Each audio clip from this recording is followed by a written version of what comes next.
This episode of the PC Perspective Podcast is brought to you by VideoBlocks.com. Stop overpaying for stock media that's underwhelming. VideoBlocks is an affordable, subscription-based site that gives you unlimited access to over 100,000 HD video clips, After Effects templates, and motion backgrounds. Get your 7-day free trial at VideoBlocks.com/promo/PCPer.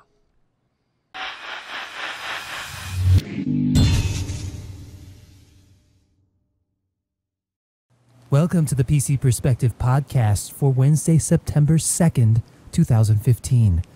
I'm interim podcast host Sebastian Peak, sitting in for Ryan Shrout, who is unavailable tonight. As is Alan, Josh, and Jeremy. Yes, listener, it's just you and me together.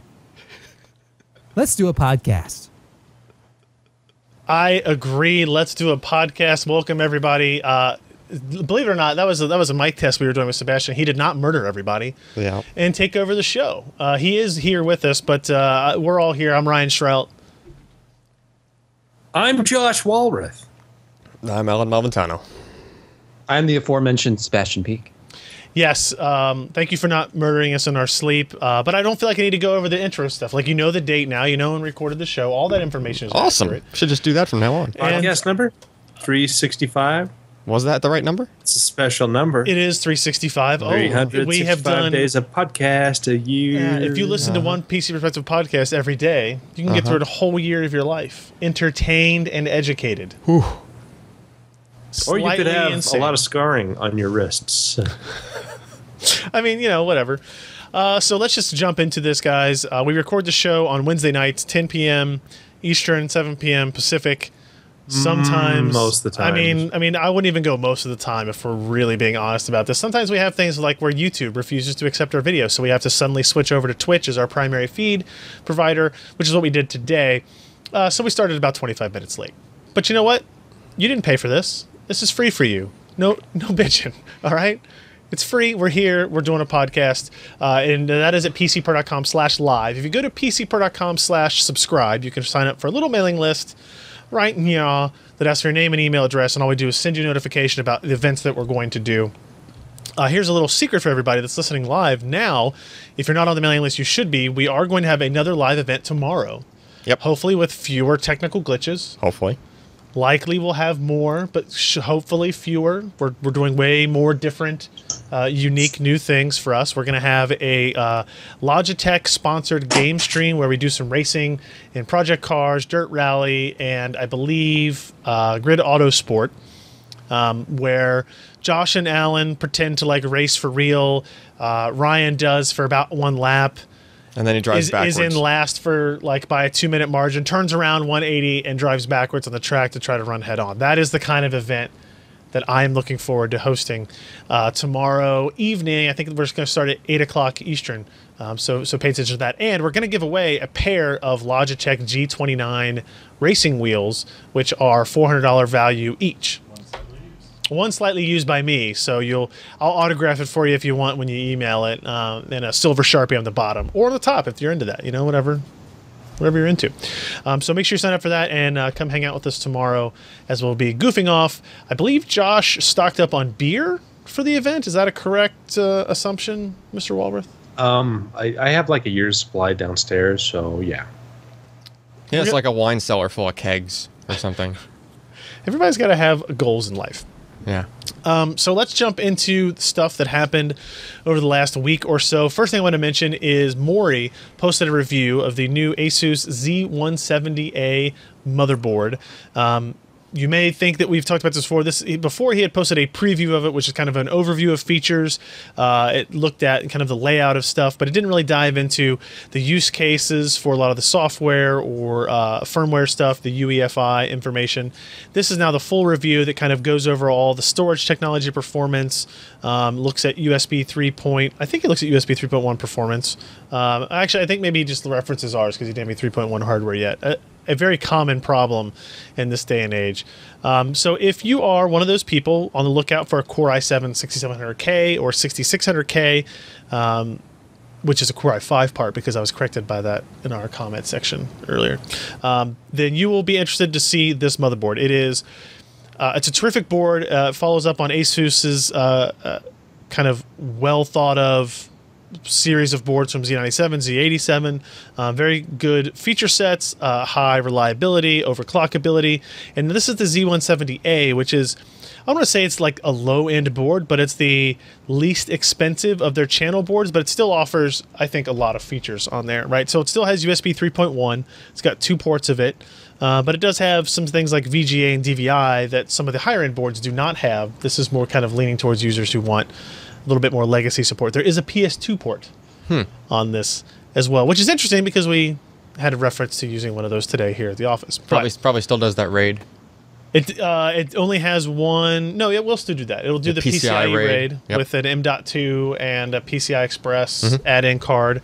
You can see here the layout. It supports 2-way SLI and 3-way Crossfire. It does have a legacy PCI slot for all of Josh's Sound Blaster 16s that he wants to install. Lots of, one of the things that I was building a system recently and I was annoyed that there weren't enough fan headers. These motherboards have plenty of fan headers on them. It's little things like that that you don't realize until you're actually like installing the motherboard and actually using it with maybe a 240 millimeter air water cooler that has 2 fans, and you've got 2 case fans, and then you're going to install the pump somewhere. It can be pretty hectic here. So, but you can see here M.2 support as well. Again, full speed, courtesy of the Z170 chipset doing PCIe 3.0 on that. On the Southbridge side of things. You don't have a ton of SATA drives or SATA slots. You don't have any SATA drives, but you only have 6 SATA ports only, right? The default that comes out of the chipset, but everybody's used to other stuff. I think 6 is more than enough for almost everybody. It has SATA Express. You'll probably never use it. I do like, it seems simplistic and kind of dumb that there's a sticker on this that says OS drive and points to a SATA port. But I tell you what, it just makes crap easier. Yeah, it's like true. Whether or not we're setting up a test bed or you're installing this in a system, like knowing that you're not like, so what that means is that OS drive now the question is top one or bottom one. Well, it doesn't matter. That's true. So what it's it'll be on the controller. What it's that's indicating easy to you is no matter what other features you use or enable, those 2 ports will not be disabled. Yep. So you don't have to worry about your like installing an M.2 and a PCIe SSD, and all of a sudden your OS drive disappears, or something like that. So I think those are the middle 2, is what they. And again, like it may differ from one SKU to the next. It may differ from vendor to vendor. So having that little sticker on there, again, seeming kind of childish, is actually incredibly useful. As most of these types of things are. So check out Maury's review. He's got the normal giant heatsink installation photos that I really can't even fit on one screen anymore. Like I have to scroll a little bit to get them on the screen. But they are there. Plenty of space. I think Maury's compensating. Yeah, and he continues to do it. Like so, and he just throws it in our face, just slaps it around left and right. Yeah. So, I mean, you're talking minimal accessories, none of the fancy SATA cables, none of the fancy SLI bridges, just kind of the bare necessities on this. But still has the same UEFI firmware, still has support for the AI suite of applications and the integrated overclocking. And all of the overclocking on this board is just as good as it is on the Deluxe. Like the power design and all that stuff is nearly identical between all of it. And I think the best part, this is a $163 motherboard. So you can jump. Look at that battery placement. Oof, that is excellent. If you had a massive heatsink though, you wouldn't be able to get to it. Yes, that's true. But I mean, not many people have. I don't want to say that. Not everybody has Maury-sized heatsinks. If you know what I mean. If you catch my drift. Huge tracks of heatsink. Huge tracks of aluminum. Yes. So I really like this board. I think Maury really liked this board. I did get an editor's choice, so I assume that he did. He lists the inclusion of a PCI slot as a weakness. I don't see that as a weakness. It's just it's taking the place of another PCI Express slot. Oh, okay. Right? Yeah. I kind of see it. And then circuitry in close proximity to socket on the underside of the board, which could be dangerous if you're using, backplates. Just be a little bit careful with that stuff. So check out that review if you are one of the many people that will be taking advantage of Intel Skylake processors in the not too distant future. Now we're going to talk to Sebastian, the guy who threatened to murder all of us at the beginning of the show. He already did. Murdered all of us? Yeah. In his intro? These are very good impersonations, then. Oh, okay. I say. He's a really good programmer. Yeah. Sebastian, we posted a review of the Phanteks Enthoo, which only sounds like I have a lisp, but I don't. Cthulhu? It's the Phanteks Enthoo Pro M mid-tower Just enclosure. go into the tunnel, and you'll be just right there. This is an interesting case for me personally because you finished this review so long ago. That I don't remember it at all. Yeah, I'm putting you on the spot here. But we didn't publish it for a very specific reason, which was... What?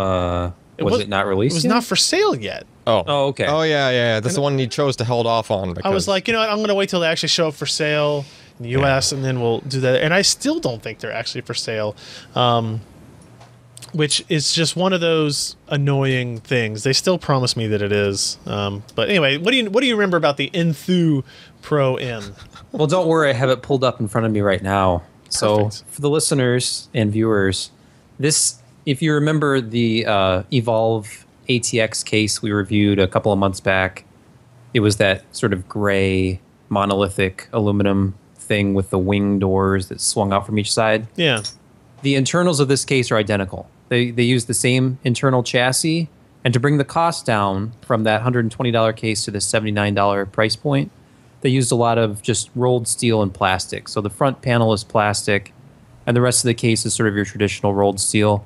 Still very well made. It was very stable feeling, but they had to make some concessions to hit the price. Sure. So the other big difference is with the Enthoo Pro M, you have a 280 millimeter fan opening right in the front, which is just kind of a mesh material that does have a screen behind it. There were screen filters in 3 different locations on the board or on the case. So the top and the front being as open as they are, you're going to have a lot of noise issues if you have loud components. So my build for this particular review was fairly quiet components. Even so, when we get to the last page, the noise from the case was considerably higher than the same internal design with that aluminum enclosure. So I compared the Pro M versus the Evolve ATX, and you can see just what a difference the external build made. But as far as cooling goes, this one had the advantage because it's more open. Yeah. And kind of overall, I thought it looked nice. It has a brushed appearance to the front panel that looks pretty nice. And it does have a level of fit and finish that I would put right up there with some of the Fractal cases. This had a feeling of somewhere in between like the Fractal Core series and the Define series. And the price is kind of in between those two.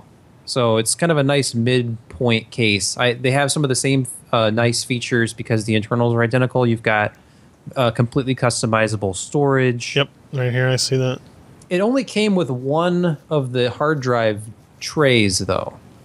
So if you wanted to put multiple 3.5-inch drives in it, you have to buy their separate tray hardware.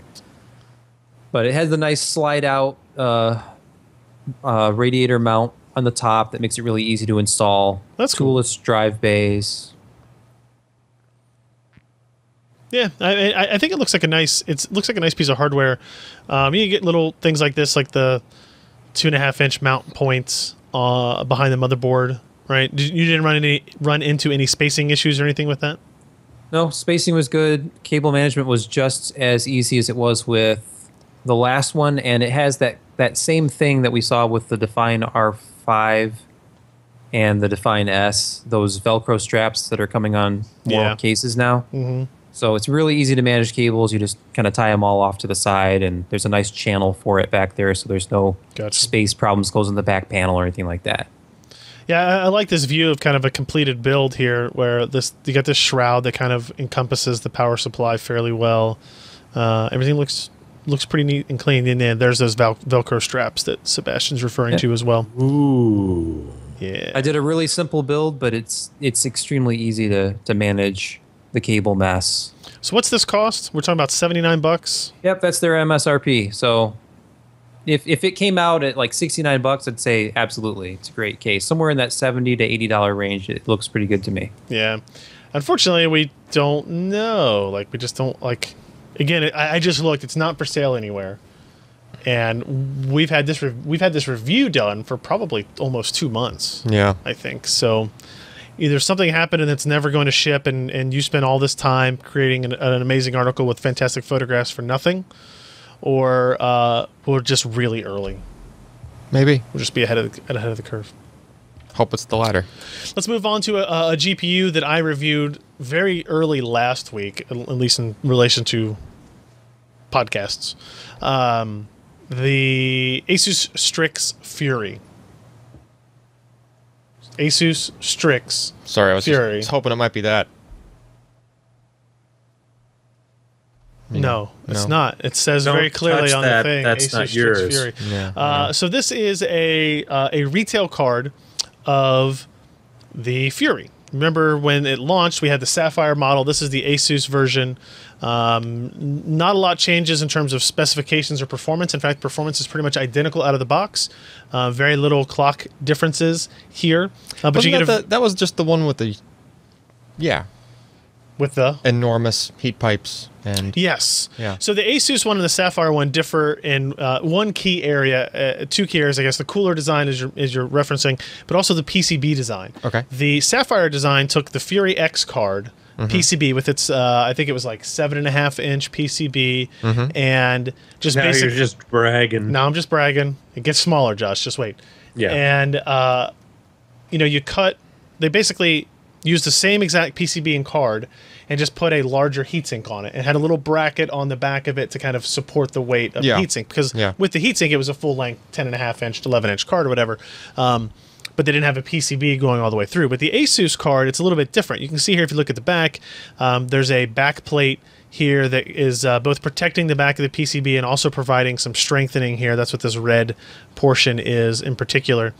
And you can see it still has two 8-pin. One thing I like to point out here is they are using every millimeter for heatsink on this possible. Yeah. If you look like heatsink, these are heatsink fins that wrap around the power connectors, right? And there's an entrance here. There's a little bit of raised bit here, a little bit of raised bit here. And the power connectors are like sunk in. They are. Now, luckily, the connectors, like the locking clips, the are tabs on the outside. on top. Okay. Right, so that helps a lot.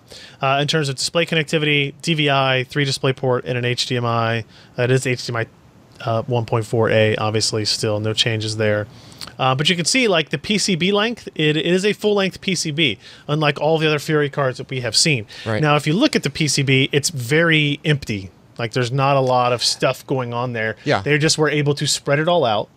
Well, the portion around the GPU, I remember comparing this to, like, just the standard size board. Yep. And it's like they kind of just took the same mask and they just took, like, the power section, what would usually be the last couple of inches of the board, and they just stretched it to be like 6 inches instead of 2. Here's a picture of what that power delivery part of the ASUS Strix Fury looks, right? And we're not used to seeing graphics cards with this much kind of like empty PCB space floating around. Oops. So they took a very different kind of approach with it.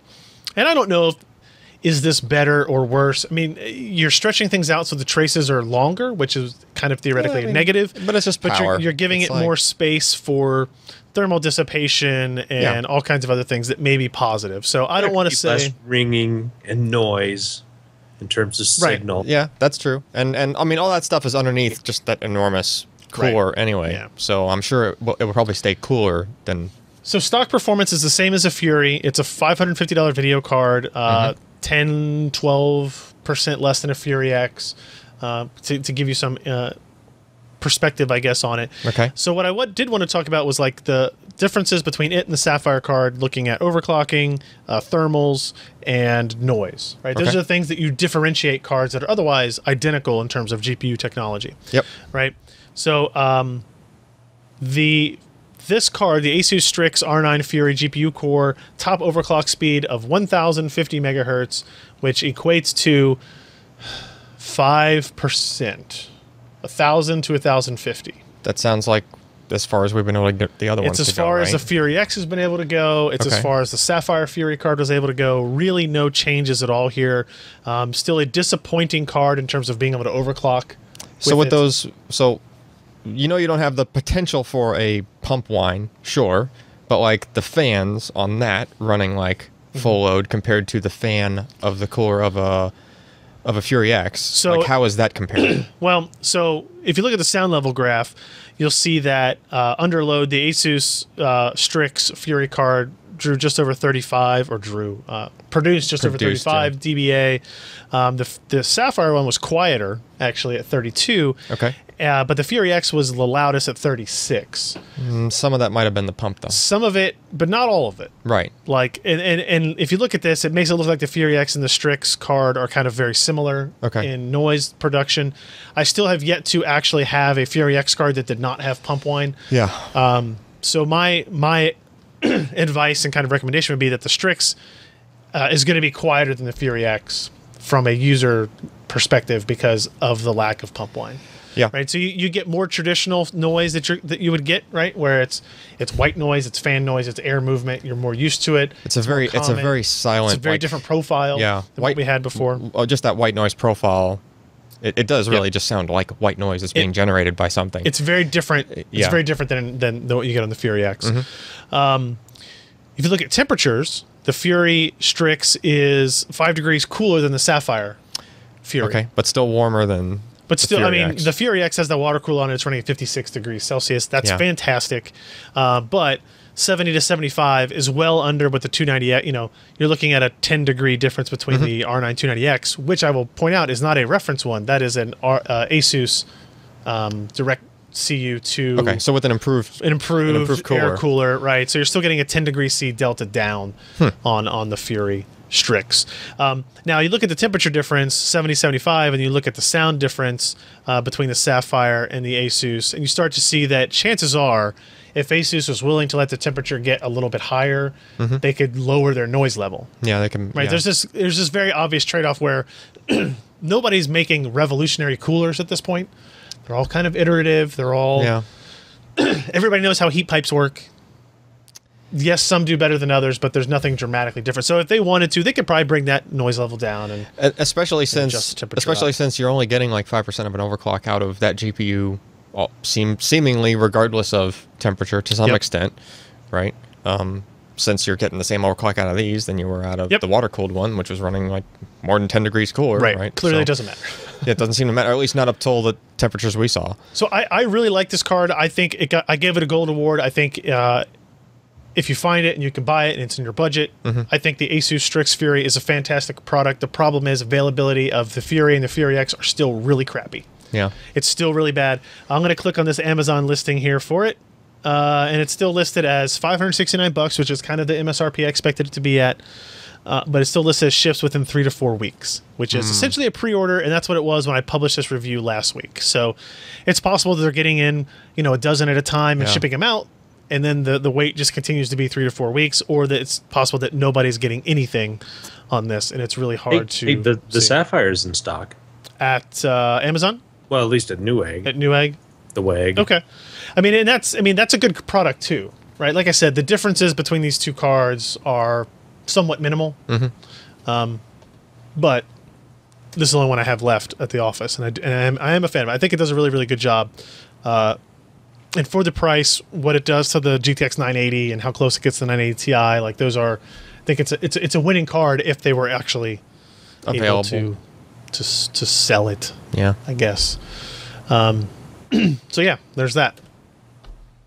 All right. So have you guys heard about Skylake?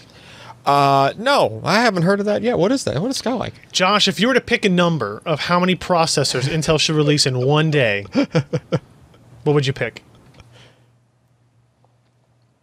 19.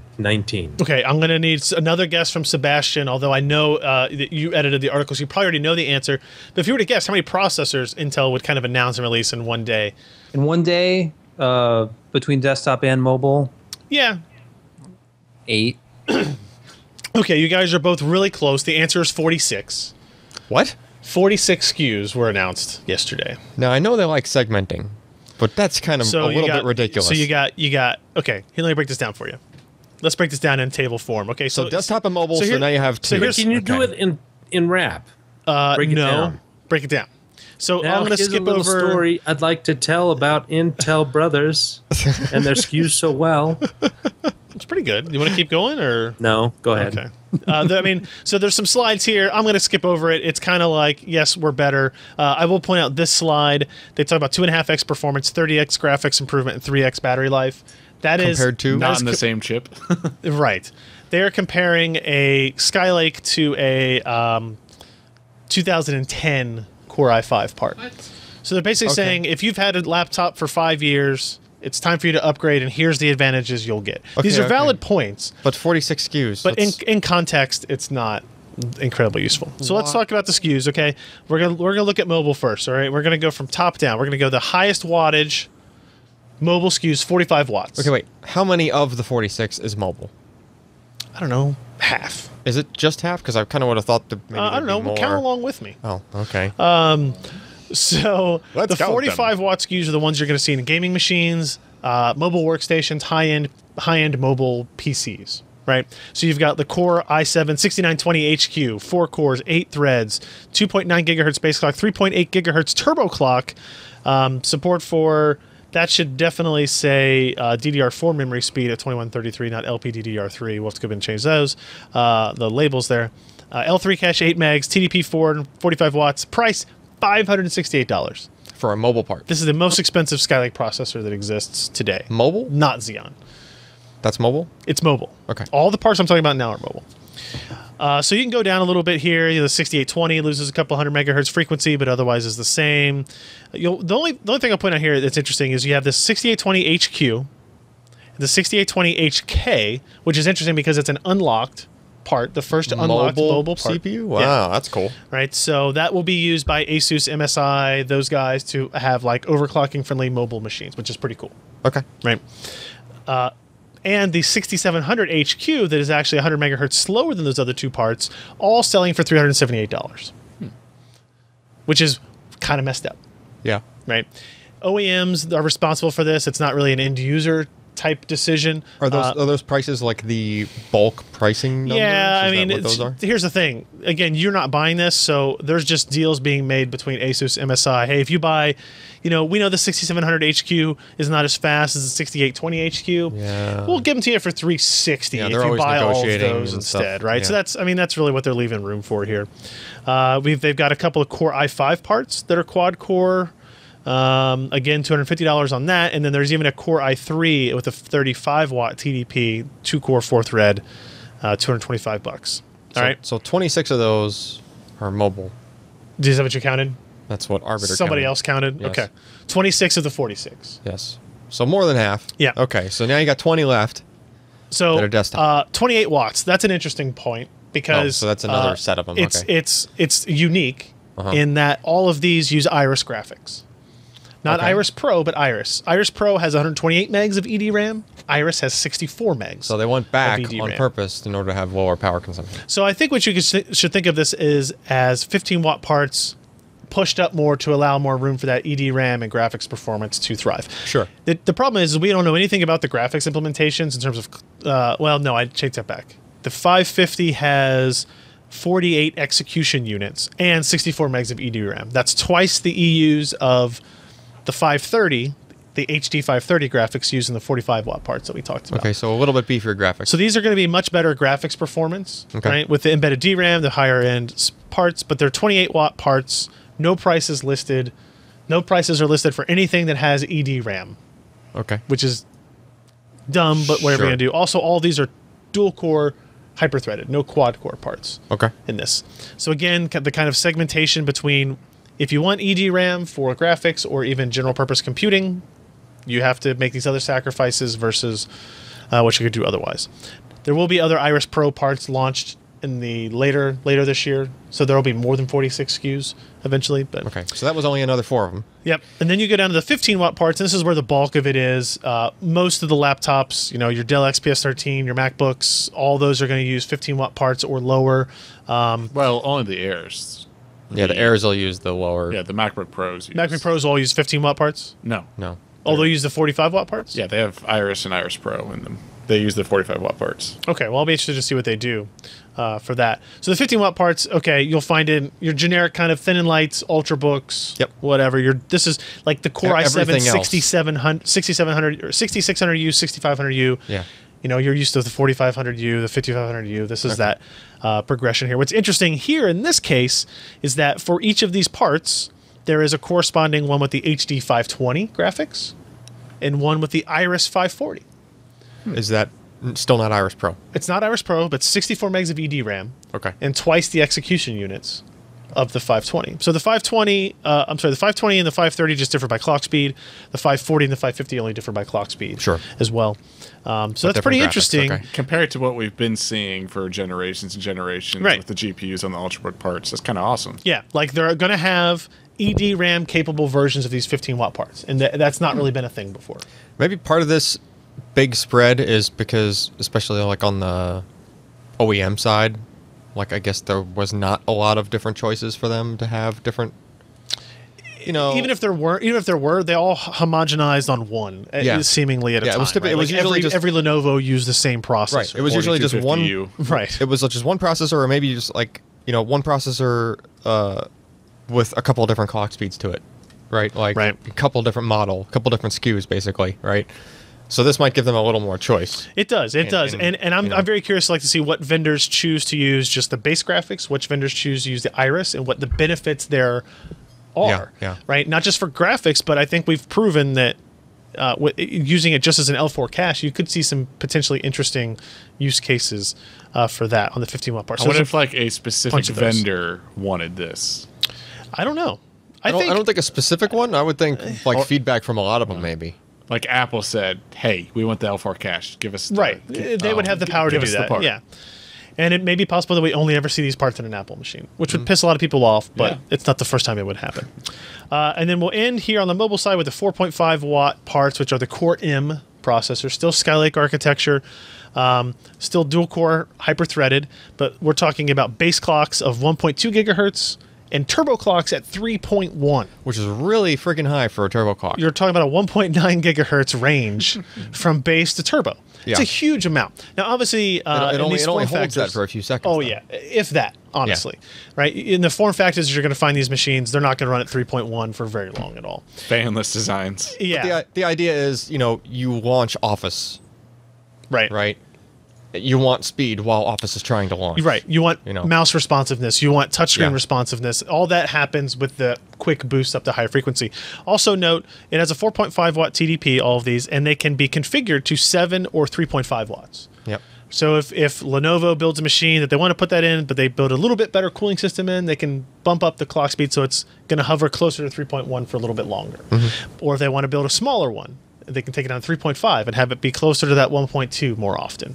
Right? It gives them a little bit of flexibility. Also note the price.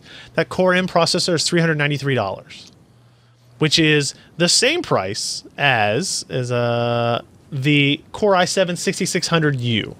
Right, the top end 15 watt part is the same price, and it's almost the same price as the Core i7 like 6820 HQ quad core hyper threaded 45 watt part.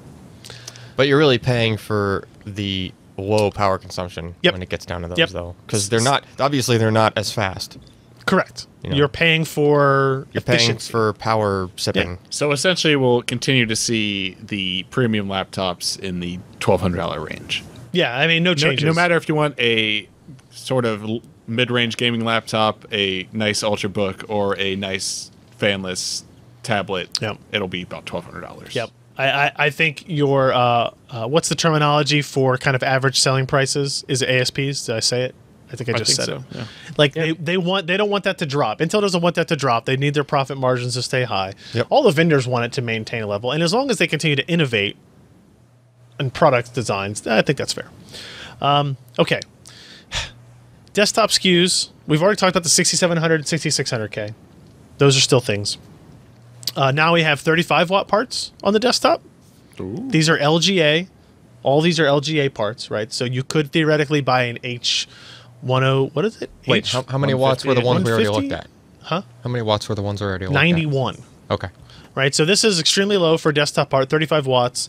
You have the i7-6700T, which is, I kind of don't like the naming structure here because the 6700K is a quad-core hyper-threaded part, but it has very different clock speeds. It has a 4 gigahertz base instead of a 2.8. Okay. And it has a 91 watt TDP instead of a 35 watt TDP. What does the T mean? Low power. What do you mean? You said T is like low K. power. Yeah, it's Okay. like T-series kind of thing. Yeah, no, it stands for tuppence. Yes, exactly. 60. So you got lots of those 35 watt parts, all the way down to, this is interesting. Pentium G4500T, G4400T, dual core, 2-thread, 3 gigahertz, 2.9 gigahertz. It's $75 and $64. Wow. So pretty interesting stuff. And that's still I know that's still Sebastian's Skylake. It's still Skylake. Sebastian's really looking forward to testing all these processors out. I've ordered one of each. They're already on their way to you. All Sebastian. 46. Great. 65 watt parts going up a little bit. This is where the bulk of systems will be built, I think. Right, you've got the 6700, which is not a T and not a K. Okay. Okay, this is a 65 watt part, still the same price, $303, a little bit higher clock speeds. Then you've got your Core i5, your Core i3s. They go down to 47 watts, and then you have 3 more Pentium parts here. The Pentium G4520, again, a very compelling looking processor, 2 cores, 2 threads, but 3.6 gigahertz clock speed at 47 watts for $86. That's fine for a lot of games. Once you kind of like, once we figure out the whole dual core for gaming versus quad core, 4 threads for gaming thing, that's why I said a lot of and not like it could be all very games. interesting. Yeah. But I mean, look it down. If you lose 200 megahertz on that to go down to 3.4, it's a $64 processor. That's awesome. Yeah. That's really aggressive. And I think these are going to be, I think you'll see, I don't know how successful they'll be, but I think you'll see a lot of budget gamers start to try to use that stuff. And then obviously we have the 291 watt part hits here that we've already talked about. Again, $339 topping out the desktop SKUs for that. So the TDP difference between the 6700K and the 6700 is kind of insane.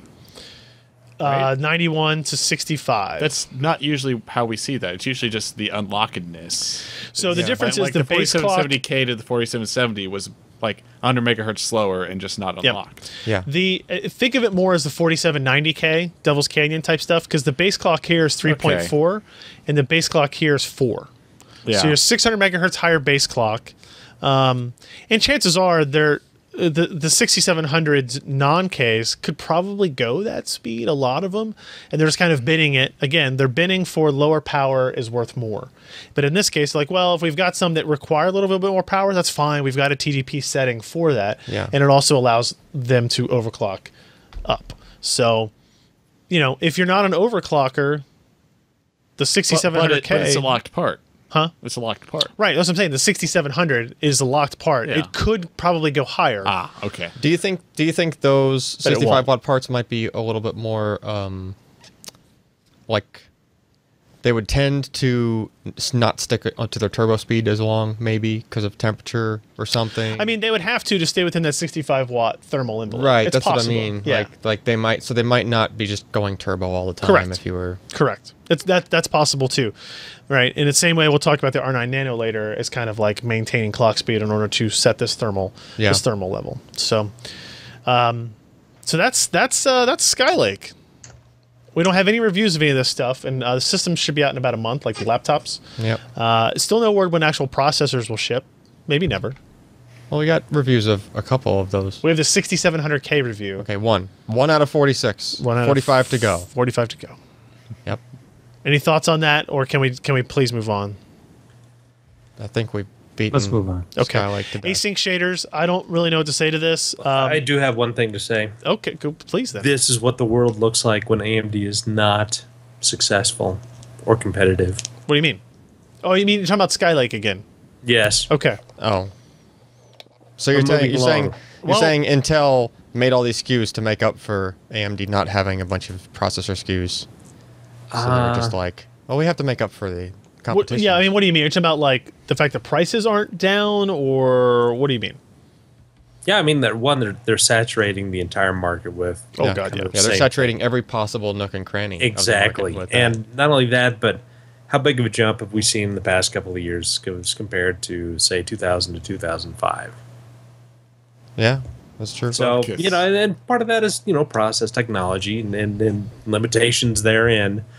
But, it's we haven't seen a big increase in clock speeds. Certainly, we've had increases in IPC, but none to write home about. People who are running a 2600, i7 2600? Yeah. Sandy are still running it, and they're happy because it runs everything. It mostly does. Yeah.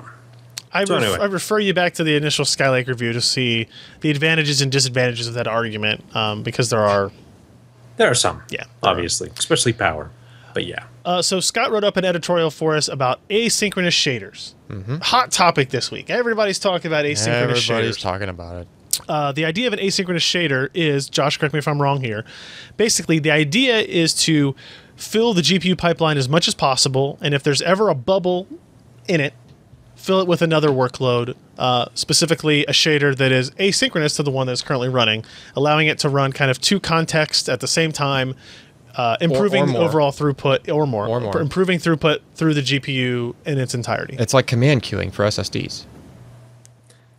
Yeah, sort of like that, except you're looking at potential compute workloads rather than just graphics, pixel shading, vertex shading, geometry shading. Right.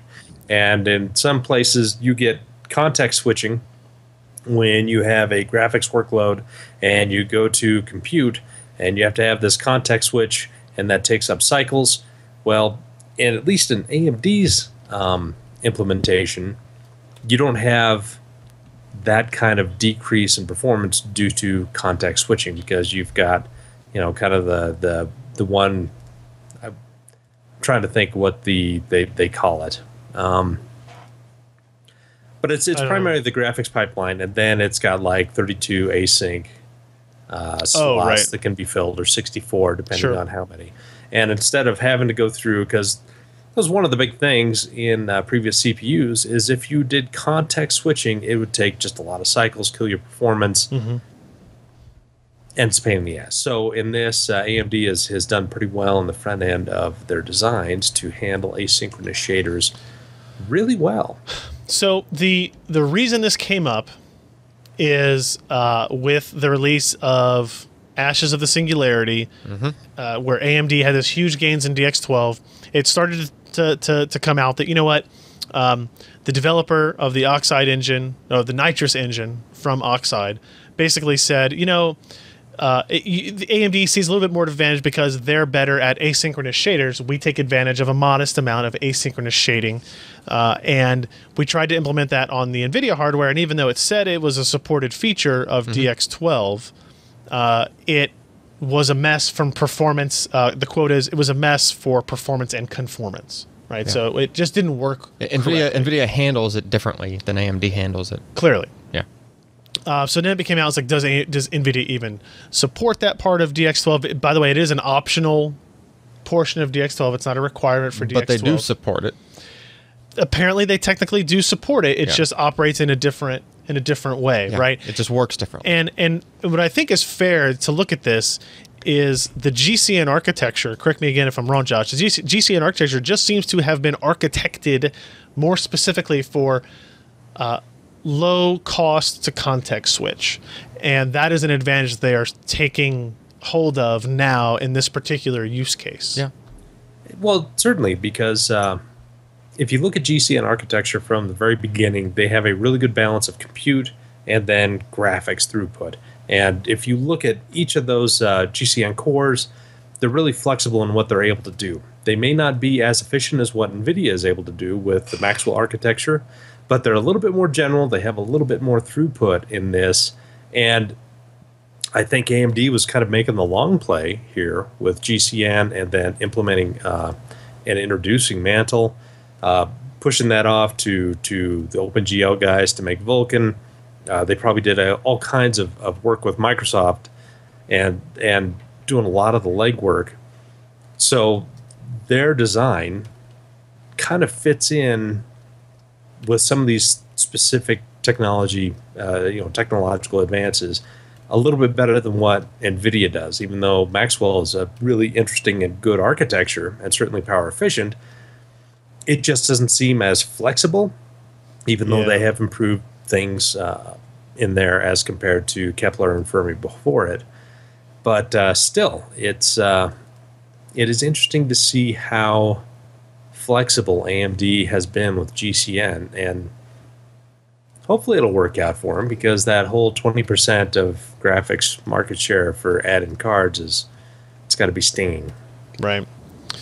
I would encourage everybody to go read the short editorial that Scott wrote up. It kind of describes it. We don't get into... There's other stuff you can go research on if you want about. There's forums talking about a benchmark that now there's debate of whether or not the benchmark is even reliably showing the performance of asynchronous shaders. But it will be an interesting debate to have over the next couple of weeks as we have meetings with both Intel and AMD planned on a bunch of other subjects. And I'm thinking this might come up a little bit in that. And one thing that, and I'll hurry up here because obviously we've been running for 45 minutes already. Yep. You've got to look at the applications that are going to be coming out. Now, DirectX 12 covers a large amount of technologies. It's going to be lower CPU usage, closer to the metal API. And there's, 3 or 4 different levels. There's 11, 11.1, 12, 12.1. 12.1. Yeah.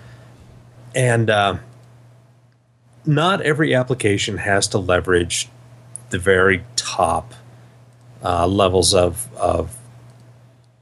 the stages and the steps. Right. And so with the guys from Oxide, yeah, they have an application that has lots of little stuff on screen, and it does a lot of different things. And they use their programming and they use the asynchronous shaders in there to further improve the experience of the user in that kind of environment. Now, say the guys who develop the Unreal Engine, who do mostly first-person shooters, a couple of the genres, but not really the real-time simulations, which has hundreds, if not 1,000 units on screen at any one time. They don't really need to leverage asynchronous shaders. And so you're going to see throughout the next year, people kind of go into the lowest common denominator. Certainly there are advantages to DirectX 12 as compared to DirectX 11, and they're going to get a lot of that low-hanging fruit. And we're going to see advantages and increases in performance and more interesting effects applied to the scenes on our screens. But I don't think in the next year we're going to see a huge amount of pressure put on the whole asynchronous shader. Certainly Oxide, they're going to be doing it. They've got a workaround for NVIDIA already. But that's not going to be the norm. I think people are going to slowly just, developers are going to start embracing certain of the technologies in DirectX 12. But it's going to be a lot more gradual. And by the time some people come out with things that may be more heavy and asynchronous, then we're going to have the Pascal architecture from NVIDIA, which more than likely will embrace those technologies a little bit closer. Agreed. We'll touch more on this as I kind of dive a little bit more into it. It was something that people pointed out to me several times in emails and through Twitter, so I'm just trying to catch up a little bit from the last week or so. All right, before we get to our discussion about the Radeon R9 Nano, we want to take a quick break to thank the sponsor of today's PC Perspective podcast. That is VideoBlocks.com. You know what we want you to do, guys? We want you to stop overpaying for all that stock media you're using. It's underwhelming, and I hate underwhelming stock media. VideoBlocks is an affordable subscription-based site that gives you unlimited access to over 100,000 HD video clips, After Effects templates, and motion backgrounds. On average, subscribers paid less than $1 per download over the course of a year, and they offer the same content you would find on other more expensive stock sites. VideoBlocks has a great variety of time-lapse, aerials, U.S. and international locations, slow-mos, nature, a whole lot of different stuff there. They continuously are adding new content to the library to keep it fresh. Everything is 100% royalty-free. Josh, you can use it in your home videos as well as your professional videos. Because nobody wants to see my family. Well, if you use stock footage family, it's just as good but better. Exactly. Right? I mean, that just makes sense. You have unrestricted usage rights for personal or commercial projects, and you get to keep what you download and maintain those rights forever. So we typically will find stuff. Remember, what was it? What was one we found a few weeks ago, Josh, that you just kind of randomly... Porcupine climbing. Yeah. Porcupine climbing. That's right. And we were able to find stock footage of a porcupine walking up a hill. Last week we Climbing a had hill. cash slow motion falling onto an iPhone. Cash money? Cash money. And it Falling wasn't onto rendered, an it was eye. real cash Oh, money? Real cash money. Oh, man, that's expensive. C That's notes. expensive B-roll that Yeah. you get for very low cost at Do VideoBlocks.com. you think that they might have power boat docking? They might. Probably. We shall see. We'll Okay. maybe we'll find out. I don't know. For our audience members, VideoBlocks is offering a free 7-day trial. Go to videoblocks.com/promo/PCPer and sign up for your free trial today. That's videoblocks.com/promo/PCPer, and we thank VideoBlocks for their support of PC Perspective. Now, let's get into it. Not a review, but a preview of the Radeon R9 Nano. This is a small video card. It is How small is it? it's about 6 Is it inches. worth its weight in gold? No, it's a pretty heavy card. So we actually have one here. We got our testing sample in. No reviews up yet. What we're going to talk about today is the preview, or the re-announcement, as I called it in the story, because they'd already announced this product, but they Gotta announce it again. They kind of promised that it would be launched in August. Oh. Right, and I think end of August was kind of sneaking up on them, like, oh crap, what are we going to do? So there's like, well, let's release some of the information. They released a pretty good bit of information, including specs here. So if we look at the R9 Nano, which is surprisingly, I guess not surprisingly, it was kind of already out. This is a full Fiji GPU. 4096 GPU cores, stream processors, whatever you happen to call it. Rated at up to 1000 megahertz, which we'll talk about that in a second. So you get your full 256 texture units, 64 ROPs, 4 gigs of high bandwidth memory, running at only 500 megahertz, but a total of 512 gigabytes per second of available bandwidth. Here's what's cool. The Fury X, with the same GPU, has a TDP of 275 watts. And this one has all the same stuff turned on? All the same stuff. Same turned on. numbers of everything? Same numbers of everything. Okay. 175 watts. Same frequency? No. No. Okay. That's the thing, right? So I got the specifications, and if you just see it in table format, you go, wow, that seems not only cool, but also literally impossible. That you could run only 50 megahertz lower Yeah. and drop 100 watts in your TDP. That's not what's happening. Okay. So here's what's going on. Let's go to the other specs. Also, this is $650. Same price as the Fury X. Why would you buy that over the Fury X? Well, you can put this in places the Fury X can't go. That's and trust me, Josh true. knows a lot of places that this could go that the Fury X True. could not go.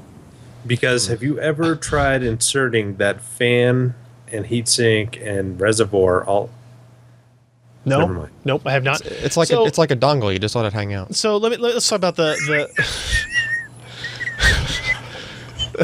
so you get those Depends subscriptions for too. Is there an Amazon Dash button for that? Amazon Dash button for that now. Depends. Just did you know that, guys? I don't know. I got hung up on the mac and cheese one. So here's what's happening, right? So how do you get 100 watts TDP less for 50 megahertz of frequency less? The truth is you don't, right? So what's the trick? The trick is the clock speed will vary, as they say, somewhere between 800 and 1000 megahertz, and it will find a spot in that clock speed and obviously associated voltage to the GPU Sure. that allows it to maintain 175 watts of power draw. Okay. Right? So in some games it may be 820 megahertz. In some games it'd be 950 megahertz. And the Fury X is what? 1050. Okay. Right? Static all the time. It says I up mean- to, but it pretty much always runs. I mean, it 1050. still isn't that bad, but like, still, I mean. So again, talk about. Remember, we're going back to the desktop processors, or like the Skylake mobile parts. why is that the same amount of money though? So You're not paying- I don't there's know. not a cooler, So I haven't there's done not- I haven't done performance testing for it yet. So I can't answer any of those questions, and I can't do a full review. It is built very well, I will say, Sure. just like the original Fury X. So they don't have any problem selling all they can make. One. Obviously. Okay. So if that's the case, you price it as high as the market will allow, and you sell what you can.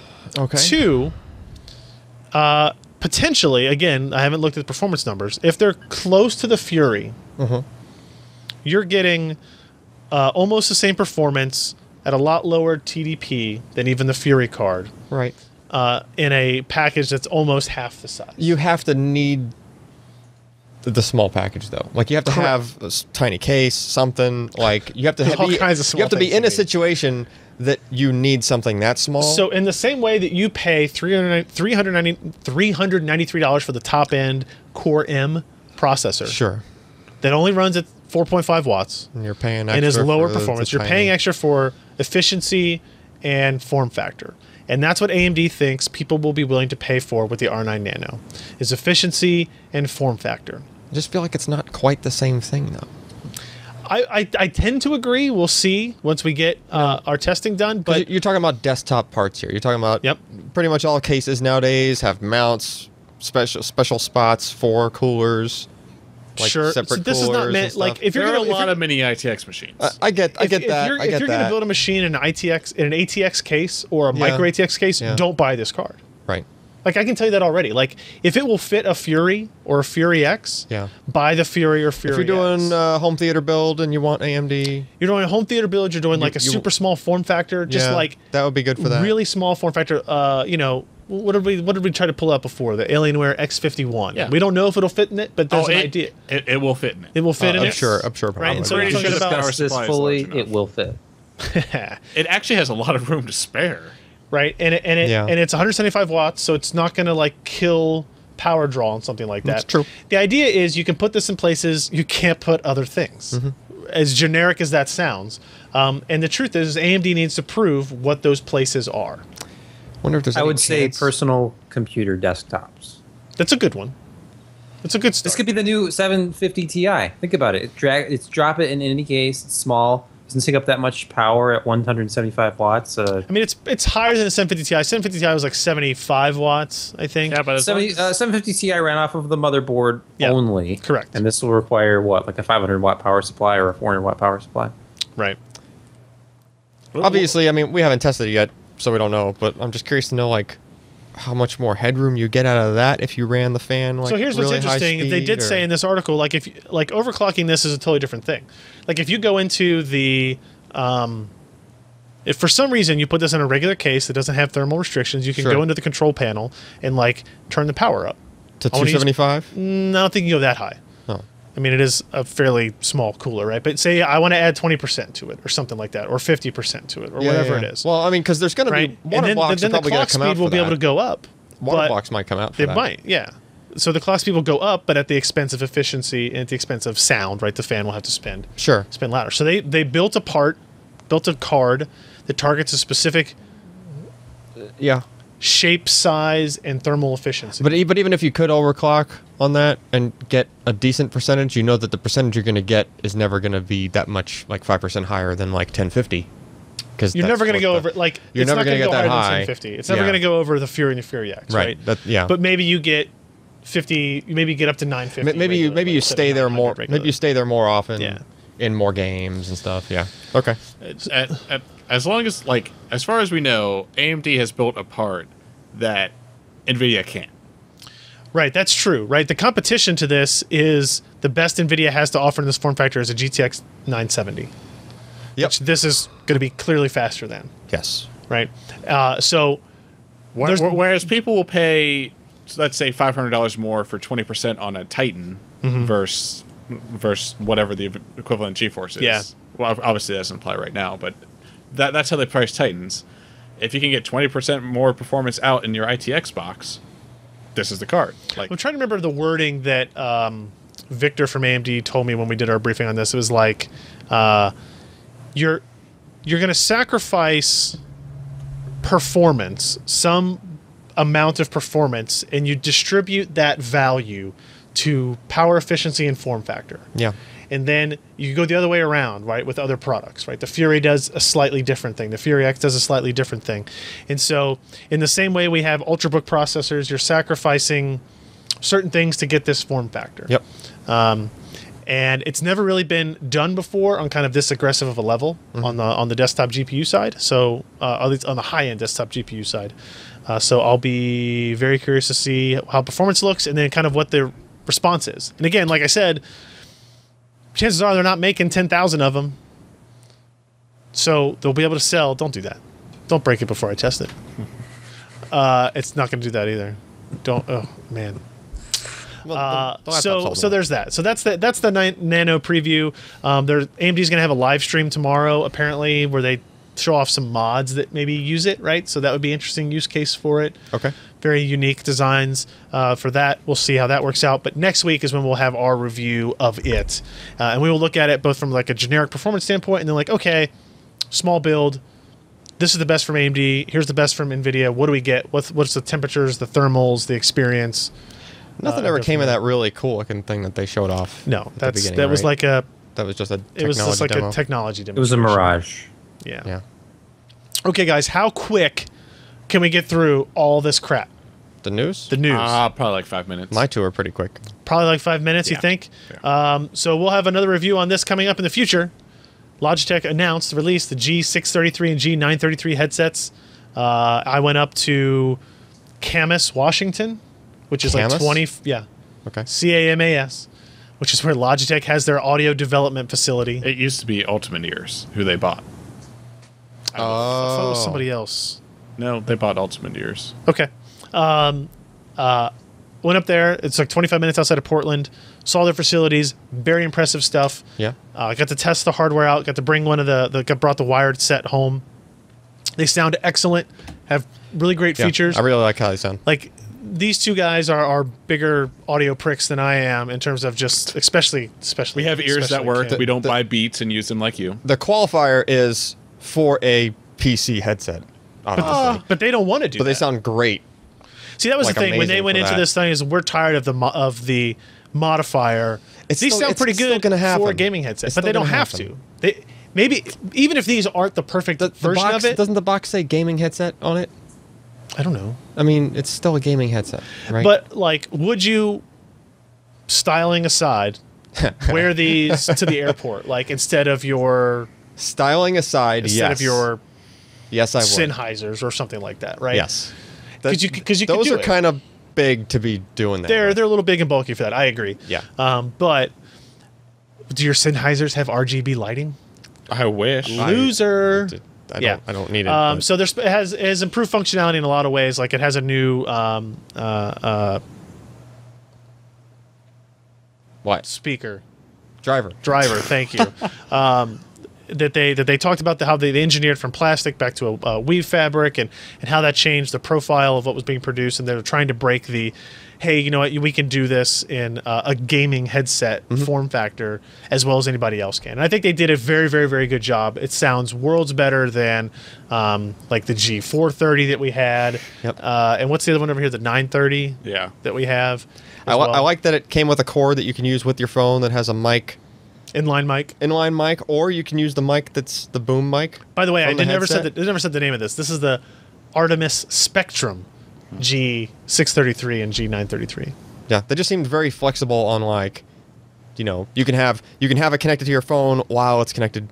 Yeah, the wireless one While you it's can have connected to your connected to computer. 3 inputs. Yeah. The wired version you can connect to 2 inputs, your Yeah. phone and your computer Simultaneously. at the same time. Yeah. And it will do the mixing of That's that. pretty cool. Yeah. Yeah. Like so. A lot of times when I'm gaming, I'll like have Skype open on my laptop, and then I'm trying to get game audio, and it's like that is literally impossible with a regular pair of headphones. Yeah. Without a mixer and all of this Yep. complicated crap. True. Just making it easy is great. It's really good stuff. We'll talk about more of it once. I'm still waiting for a driver to enable the DTS Headphone X technology, which is like the DTS 7.1 surround That's stuff. supposed to be like October.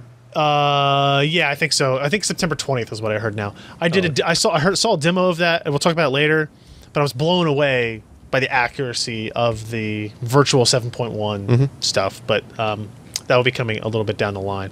These will sell for $149 for the wired and $199 for the wireless. Which seems high. But Does it? I mean, I think if you look at the world of gaming headsets, I think for it's as probably flexible as all those inputs and stuff are, that probably makes it worth it. plus you can make the lights on them any color. That's It's not. It's awesome. It's Well, if you look at the headphones that I'm wearing now, and these are kind of audiophile, they're the Grado SR 225Es. They're $250, if not Name higher. dropper. What? It's like, oh, the Grado SR225E. Drop it. Yeah, just look at them names. But Drop with it. your Grados, can you match the RGB color of your keyboard, your mouse? I cannot. I mean, and they your are very headphones? focused on all in one piece of high-quality audio. software. And that's why it's good for a gaming headset, and not good for a pair of headphones. But if you don't, if you're just using with like your iPod or something like that, It's true. they don't work. That's RGB true. lights Then they don't light up. They No. don't light up. So I want The my money Bluetooth back. one might. we don't have a Bluetooth one. The wireless one. That's not that Bluetooth. would connect over doesn't connect over 2.4 Bluetooth. gigahertz. It doesn't also connect as a third input to Bluetooth to your phone, No, they're not Bluetooth. Bluetooth has latency out the ass. but you're using it for your phone. Yeah, that's why No. they has a line in like a Yeah. mic. Your like phone a goes in cable. your pocket, and you put the cord, and Yeah. you can walk around with Okay. it. Okay. They talked about Bluetooth being just a horrendous thing to have to I deal didn't with. I didn't mean for gaming. I meant for just talking on the telephone.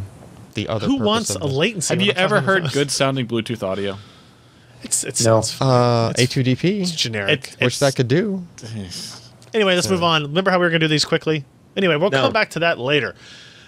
Sebastian, you wrote up a news story about an Acer Predator Z35 and XB1 G-Sync gaming monitors announced at IFA 2015. What are these about? I think this is the one that is being widely reported as 200 hertz, although Acer, I think, said it can be overclocked up to 200 hertz. Really? A 2560 is- by 1080 up to 200 hertz.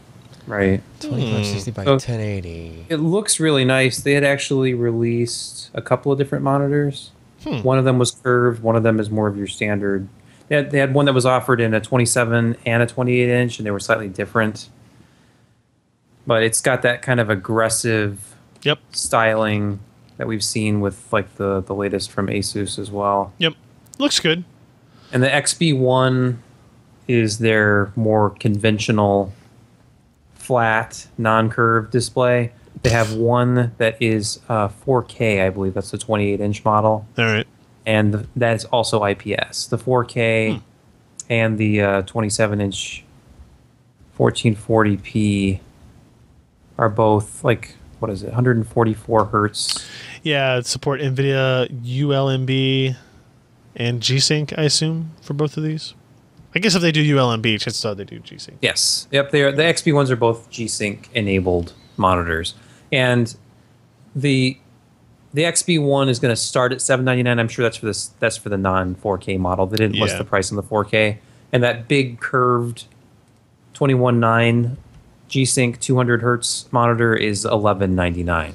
So not inexpensive at all. Nope. They're just trying to get into that premium Wait, how many hertz did you 21.9 say? G-Sync monitor market. 200. Wow, that's awesome. Sorry, I wasn't And paying I attention. didn't put up a post about it, but just to add to our rundown here, I sent Alan a Please. link in HipChat a few minutes ago. Apparently, in among the other things that Asus released was a new Swift that is an IPS panel, and it is a 34-inch curved design like this. Okay. 34-inch curved. Yeah, What resolution? It's 1440. yeah. 34 by 14. At 100 hertz. 100. That's not bad. That's awesome. Yeah. Still wish they would It's not do. just not bad. That's awesome. I still wish they would just do the regular aspect You're of old the school now. You're old news. Doesn't matter. 2560 by 1440. Yeah, it's not curved. 16 by 9, boring. Just Think how many more yeah. pixels you could is have. in the. I just don't get why they skipped that. Sebastian, I don't see that link in HipChat. Did you just send it to him specifically? No, it's in HipChat. It's in the- Oh, I was see it. at Yeah, I see it. I see it. I see it. 11.19. Yeah. It's the PG348Q. If you course Google it it, is. you'll see there was at least one website that had a hands-on with it, so there's a video out there you can watch. Alrighty. I would like that right now, actually. In addition to that, exciting new 165 hertz I would like that right now. ROG PG279Q. Wait, Oh, wow. which one's that? Is That's 2560 by 1440 IPS, I think, at 160. that at 165 hertz? The PG279Q. Yeah, the other one. It's at the bottom. Which they is snuck usually, it in. The PG is usually their professional series. They snuck it in at the bottom of the Swift of was the PG, wasn't it? Was it PG278Q? God, I don't know. 165 hertz ROG PG. There's a lot of stuff they announced that I didn't really know about. That's unfortunate news. We got a lot of monitors to review. We got a lot of monitors here to review. Yeah. Did Tech Report get some pictures? I don't know. I'm looking. Android Central Anyway. had somebody there, and he Yep. did It looks just like the other Swift. Mm-hmm. The original. Of course, they wouldn't change it. 165 hertz refresh. Is it IPS? No. I think it is IPS. I would hope it was I IPS. think it is IPS. thought the press release said IPS. Yeah. I don't think the press release said. Oh, it doesn't say on that one? No. Okay. Of course not. Why would it? All this means is the monitor market continues to get busy. All this and means is crowded. Alan's going to go broke.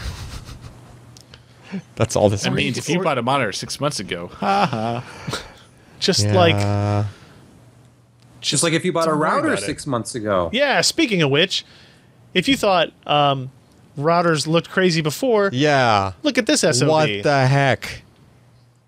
It looks like some kind of a sacrificial altar Yeah. or a prop out of a Lord of the Rings. I will movie. show you the meaning of pain. Somebody crossed Stonehenge with, I don't know. Sebastian, what is this? The RT AC you ever watch Hellraiser? Yes. That could be in Yeah, that it film. is. So why do I need 8 antennas, Sebastian, exactly? For awesomeness. All right, and? And because it has a ridiculous amount of radios in it to make use of those 8 dual band antennas, it's got, I think, 4 separate radios. I think it's 3. There's a pair of There's 5.8s. 2 5 gigahertz and 1 2.4 gigahertz, Yeah. I believe. Yeah, tri-band wireless Oh, okay. with a combined performance of up to 5.3 gigabits. Now, if I get 4 more gigabit connections to the office, I can actually test the throughput of the SoC, which I think is what's going to be more telling Yeah. in that regard. Yeah, it's supposed to push over 2 gigabits on each of the 5 gigahertz antennas. Plus another gigahertz from the tri-band 2.4. just think how much spectrum in Or your a neighborhood gigabit, you I'm can sorry. jam with this thing. Basically all of it. Yeah. So buy one of these before your neighbor so you can maintain internet. Yeah, I was going to say, everybody on your block is going to hate you. Maintain wireless superiority of your Who in neighbor. the hell is this Penstar Sys? And mount it on your roof. Yeah. Oh, man. No pricing on this. My guess is $900.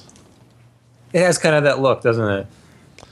You thought $300 routers were expensive. What if we double the antennas on it? Does the How much power would you button pay? break on this one? You know what's a better question is what would you pay for a gaming laptop that was water cooled? You can't do that. You You can't put a price on that. You're right, you can't, but you can water cool a gaming laptop. Everybody, I'd like to introduce you to the ASUS GX700 series of laptops. Hey, that thing on the back, it's not a Tuma. So before upgrading my PC involved plumbing, you're telling me like undocking your laptop is going to involve plumbing? So they don't really give a whole lot of details about this. This is a preview of it. It's an all-new flagship gaming laptop, 4K 17-inch screen, water cooling system with pump radiator, mobile K-series CPU, the one K-series part we talked about before, and an unnamed GeForce GTX mobile graphics solution.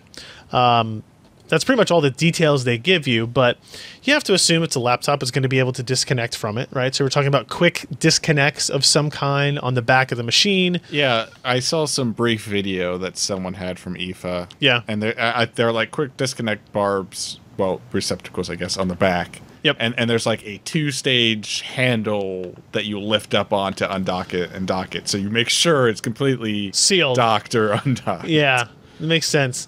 The idea of it's actually kind of interesting, right? So I imagine when it's not docked and it's just a normal laptop, you have fans inside that kind of keep things cool, and all that works just fine. Otherwise, you have it docked in this thing, and it's got the K-series CPU in it, so it's going to overclock the processor. I hope it overclocks the GPU when it does it as well. That's something that I think people have been pushing NVIDIA to do, is re-enable that functionality and option for people. I have no idea how much it's going to cost. It's going to be insanely expensive. This kind of falls in the same category as the MSI GT80 Titan with like the GT72 Titan, I think. No, I think it was GT80 with the mechanical keyboard, like the true mechanical keyboard. And we're like, holy crap, that's an awesome idea. I don't know how useful that is. But should merge the two of them. Right. So this is another direction, right? Let's push water cooling and overclocking into the mobile form factor. I have no idea if it's useful. I guess you always have water trapped in it. Well, because it's not vacuuming it out when you disconnect it. Yeah, it'd be in there.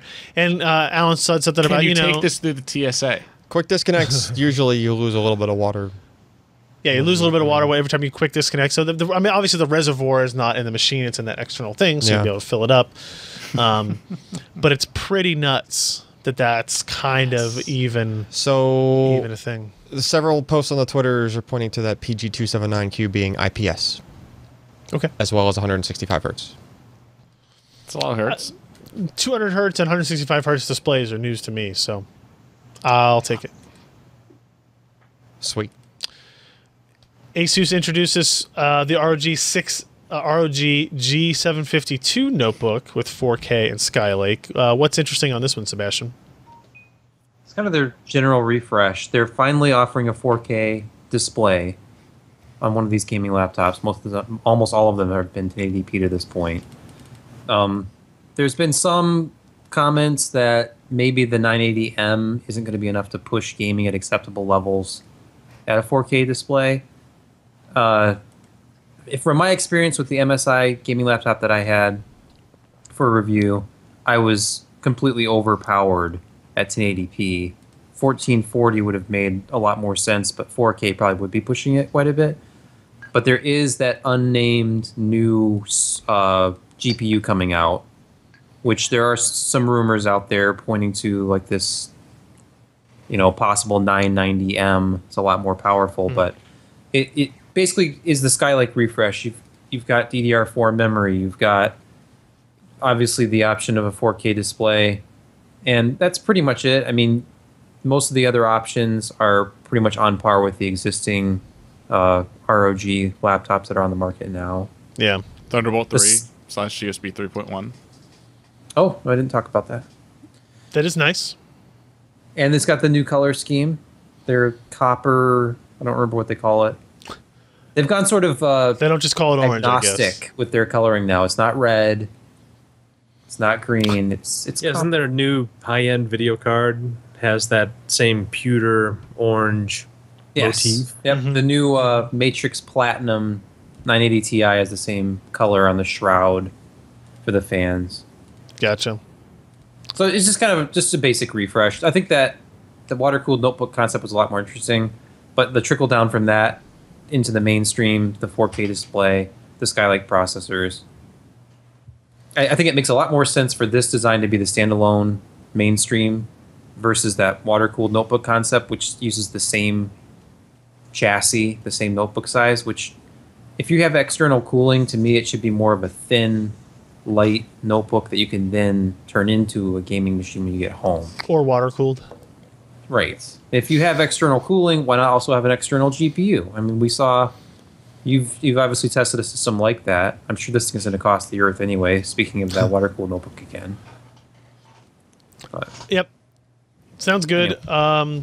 G752. G751 was the ones we had. These are all G-Sync displays, I assume? Yeah. Yes. Okay. Cool. Well, so the issue of the 980M not being able to drive 4K, G-Sync will help in that. That's true. Yeah. Which will be nice. Yeah, when you're running at low frame rates, the G-Sync display will help with that severely. Not the right adjective, but moving on. Hey, speaking of G-Sync. Speaking of, and maybe not the best implementations thereof, Dell apparently announced the S2716DG, which is a 27-inch G-Sync display that is TN. Mm-hmm. Is that right, Sebastian? It is TN, and it is quite expensive. 25 by 14, 144 hertz refresh, listing it at $799. They're smoking crack. I mean, they're not really. Everything about this This Doesn't matter if announcement it's initially G-Sync. was a little bit off because they initially, and I had posted it as G-Sync 2 because that's Right. how it was listed. And it's not G-Sync 2. And then I was looking at it, and it's a TN panel, not IPS.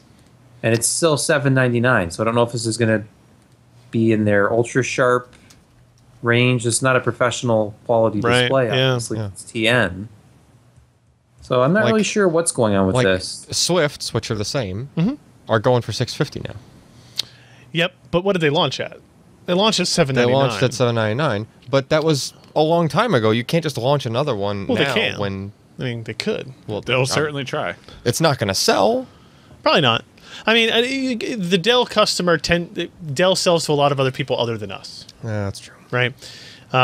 So it wouldn't surprise me if this comes out and it's lower price than all that, or it has some other feature maybe that we don't know about yet. It does have additional inputs, I think they said. Yeah, it's got the DP 1.2, HDMI 1.4, and 4 USB 3.0 ports.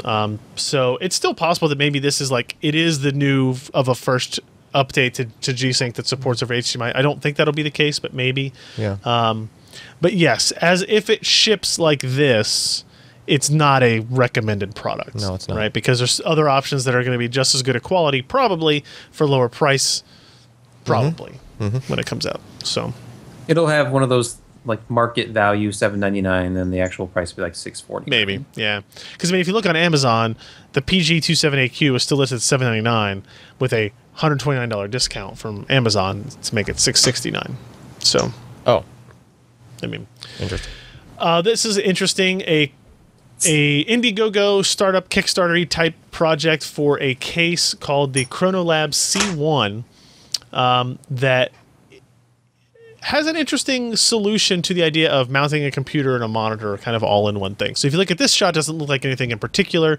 You just kind of see a rendering of what a case might look like. This is the image that I think really kind of tells you what you're looking at, right? So this is a case that mounts to a pedestal that has a VESA mount on it, on the other side. Okay.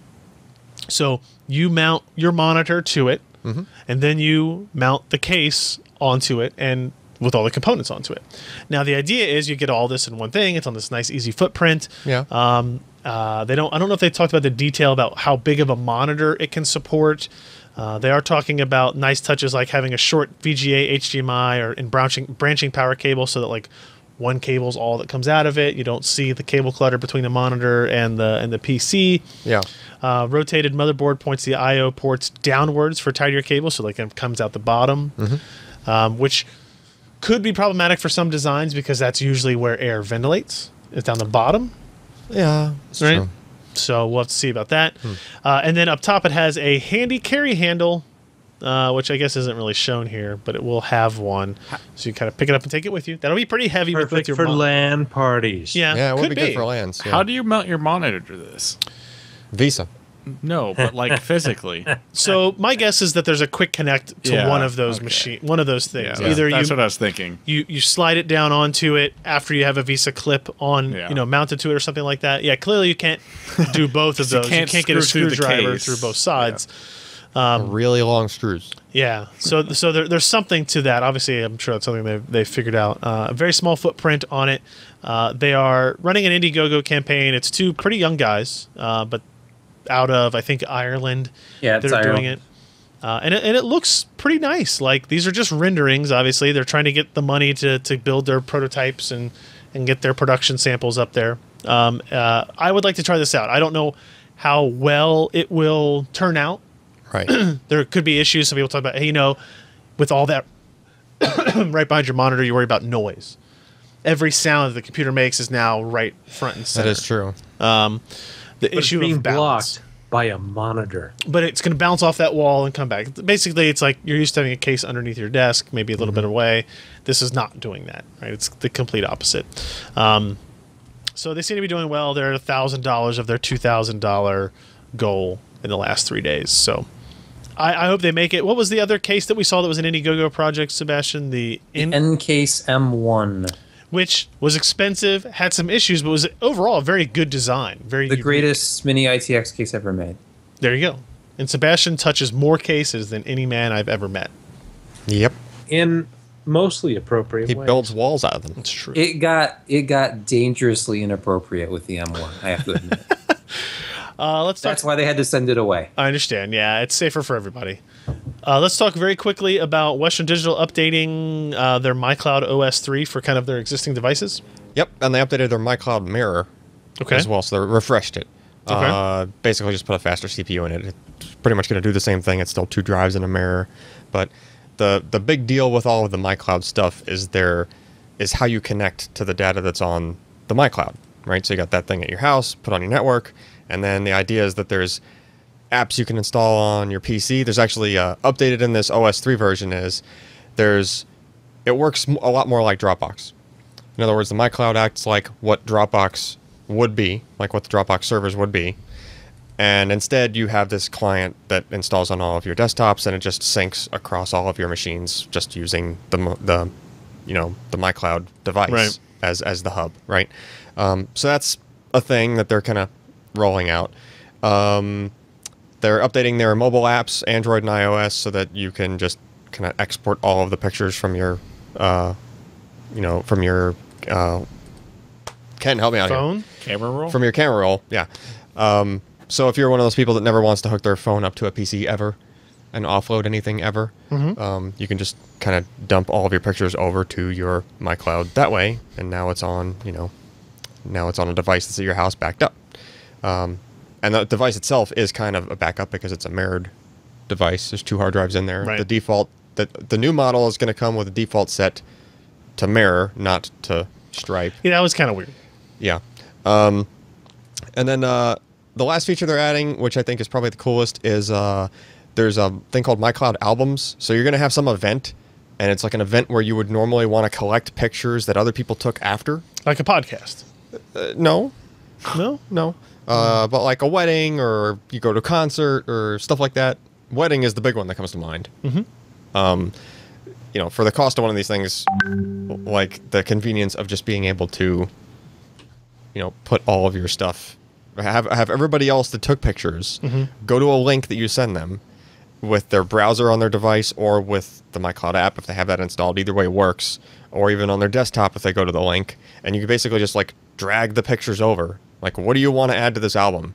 And you just either choose the media on your phone, or you drag it over into the thing on your desktop.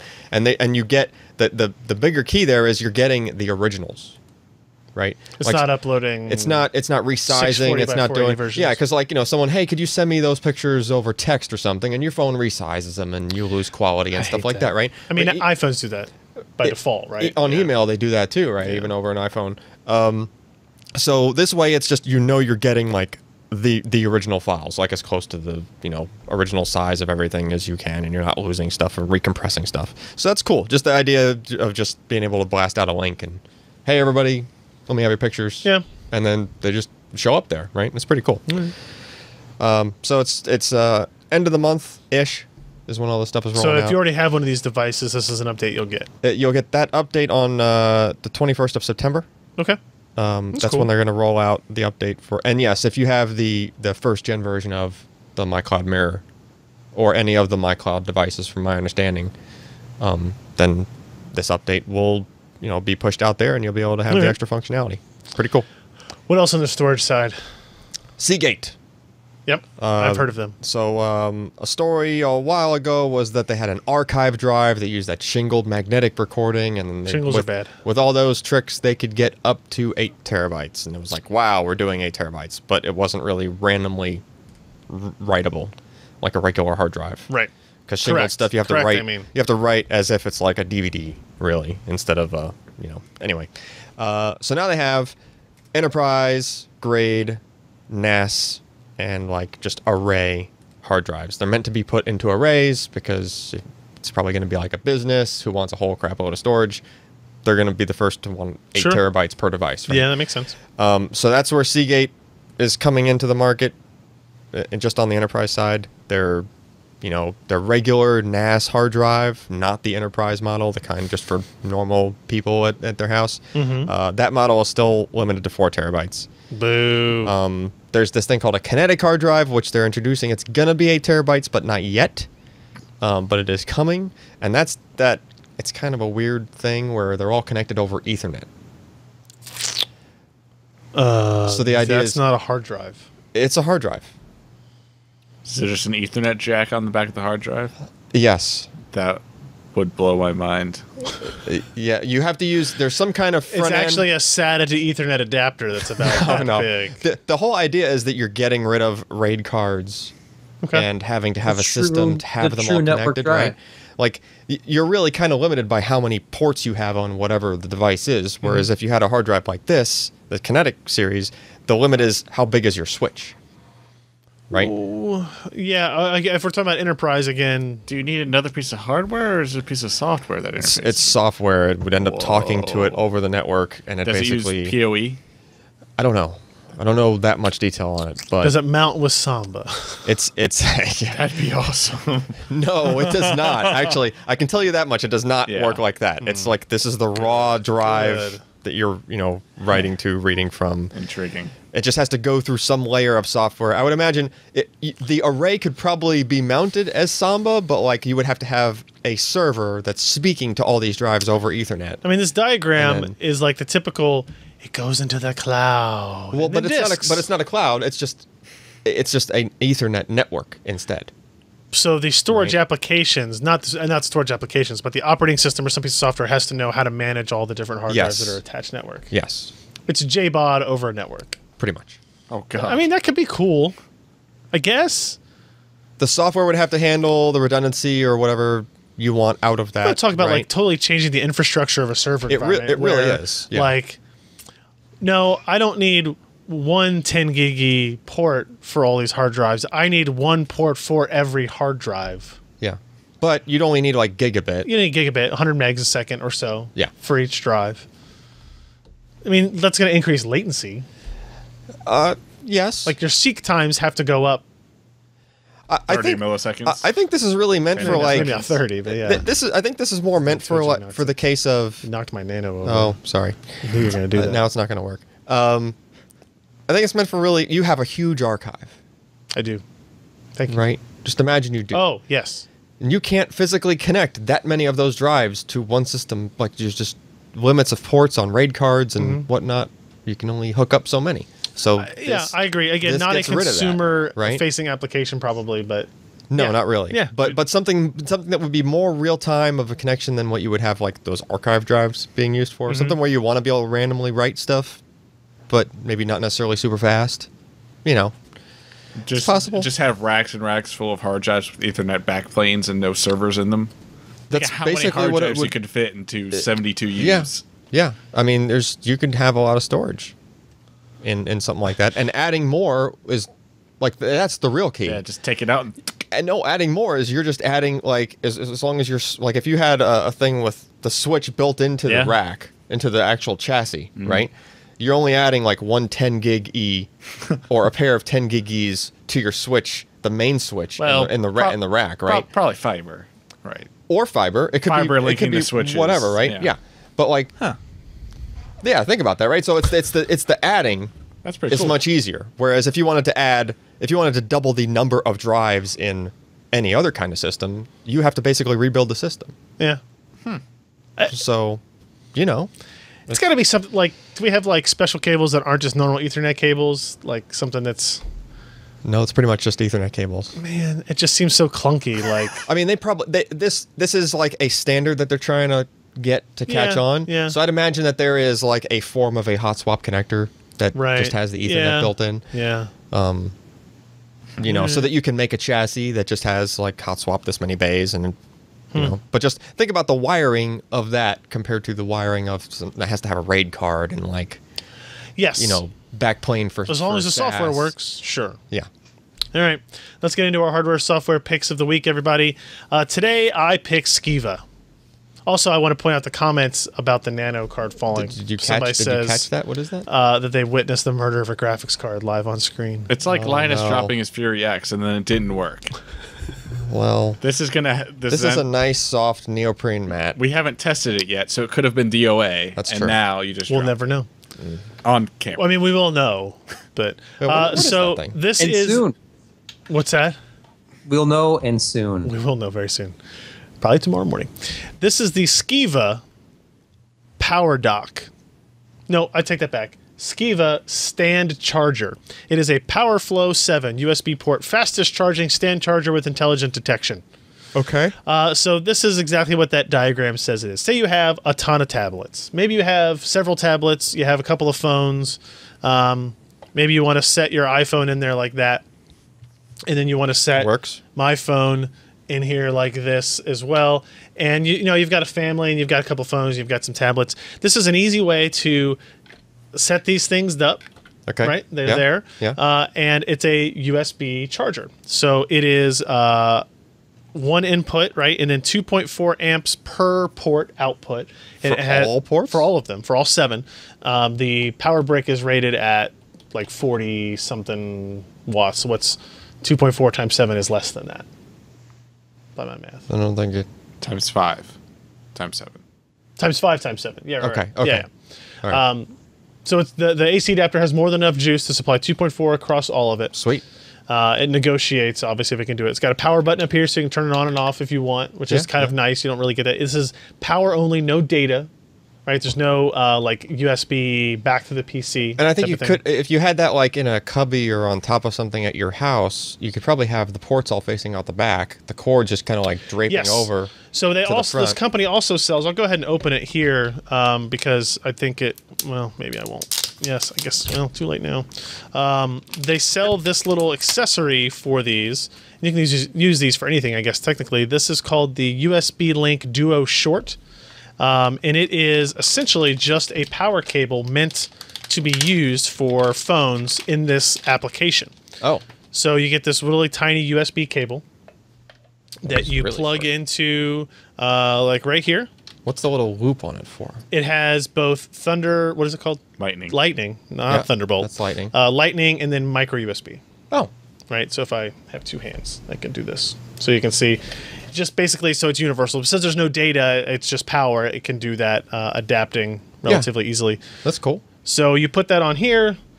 You have your phone sitting like this. Yeah, and you plug that in. You plug it in. And then like you're saying, you kind of have this face away so that, you know, you just... Well, if the cord's that short, you could have it facing out towards either way. you. Like, so that's kind of the idea of how that works. I think really what makes this work is these short cables. Yeah. Right, you leave these short cables kind of permanently attached if you have friends over. This happens to me all the time. I've got family in for Thanksgiving, and everybody's phone is about to die. But how much do they charge for the cables? The cables are not super cheap, I don't think. I don't think they're cheap enough. This whole device itself is $65. It's okay. It's not super cheap. I mean, if you think of it, it's just power, no data. Yeah. I'll give them $65 for that, right? But if the cables are like $20 a pop, it's just going to I have a feeling they're pretty expensive. I'm trying to remember what it is now as I scroll through here. I'll find it after we move on, but and it does add up since you're buying 7 potential. Right. Now you don't have to have those cables. You can use normal cables, but it does kind of, I think, it takes away from it kind of defeats a little bit of the purpose of what you're getting there. They're $10. They're $10 a cable. Then that's actually not bad. It's still too expensive. It's for that short of a cable, but it's still a super convenient thing to have. If you're like a business or a school that uses iPads or tablets or whatever, like this that's thing is nothing. Awesome. Yeah, that's nothing. Like, even buying 7 cables, that's still nothing. You got a classroom full of iPads. You buy 3 of these, and you have all of the iPads docked in one place. It's all nice and neat, and you have short cables. It's like a perfect solution. It's a little pricey. For me, like we have multiple USB charging things throughout here. The key is having these cables that are permanently attached to the device. Yeah. Not permanently, but like they're supposed to permanently be there. You wouldn't want to use that. Otherwise, you lose it. It's like, you know what, I'm just going to take this with me on a trip because I might need it or something like that, and then it never finds its way back to the office or it gets damaged or something like that. Yeah. So I really like that, and I'm looking forward to kind of integrating it here with our tablet phone systems as well. Again, that is the Skiva, Skiva, PowerFlow 7 stand charger with intelligent detection. And again, it is $65 as well. Who's next? Dell products. Josh. Fine. So, I've been messing around with a bunch of enterprise stuff lately, and this is the latest thing that I've found. It is kind of a VPN combobulator thingy-mabob, which actually runs under ESXi. It's a VM. It's an appliance. Licensing is not horrific, especially when you're talking about enterprise. Very easy to set up. It's fast. So many cores out there on these latest servers, which you're virtualizing. It's small. It's like takes up 220 megs of space on your hypervisor, and very low CPU usage. Again, it's really flexible. And for what I think 15 VPN licenses, so 15 people can be connected at it at once. I think it's like $1,000. It's not bad. And again, it's easy to set up. It's pretty secure. We haven't found any problems with it. It's a nice product if you're in the mood for something like that for the place you work at. Oh, am I? Are you? Oh, am I? No, I'm not really. Okay. Alan? So, all these browsers have tabs and stuff, right? This is a revelation. Wait, no, I use IE6. Oh, darn. Okay. Not supported. By like IE7 or 8, you'll have tabs. Yeah, so all these browsers and stuff have tabs.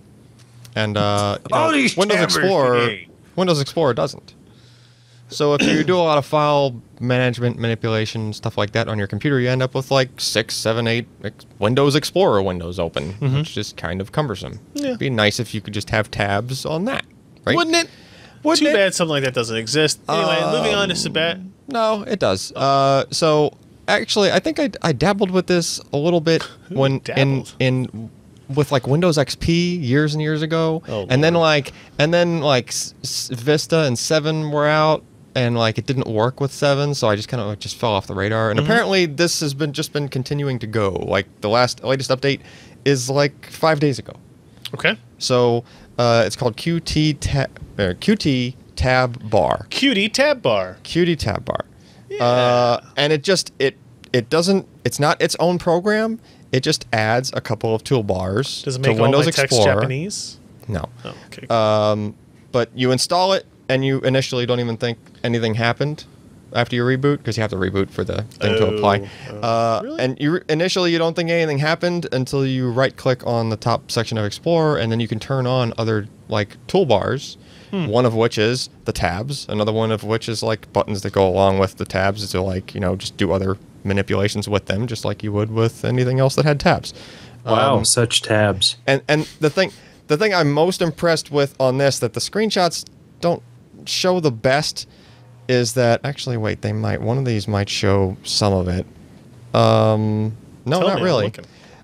So when you have like a few tabs of something open, you can, on like the left portion of each tab, you can left click, not the center of it, but like the left portion, there's a little shadowy area. You left click on it. Sounds intuitive so far. You left click on it, it does a drop down that shows you everything underneath. So if there were folders and files underneath it, it would do like a pop-up. Okay. And you could like browse down even further. But if you right click on the left section of one of those tabs, it actually goes further up the tree as well. Like the pop-up shows up above instead of below. So something I have to see to understand, but okay. You can navigate either way. You're not even looking at the contents of that tab, and you can like kind of see, I wanted to see what the properties of that drive was that the folder was in. Right. You would right click on it, the drive letter would be above, and then you could right click on that. Right. So just simple little nuance kind of things that are in there that just make it really, really efficient once you've figured them out, once you figured the tricks out. And you can like drag and drop stuff from like the folder you're in. You can drag some files over to another tab. It works, the copies move. How many times does the application tell the developer all my file structure? It doesn't do any of that stuff. Huh. All right.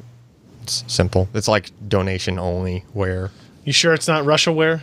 That's what they're saying in the chat. The chat thinks it's Russiaware. I don't think so.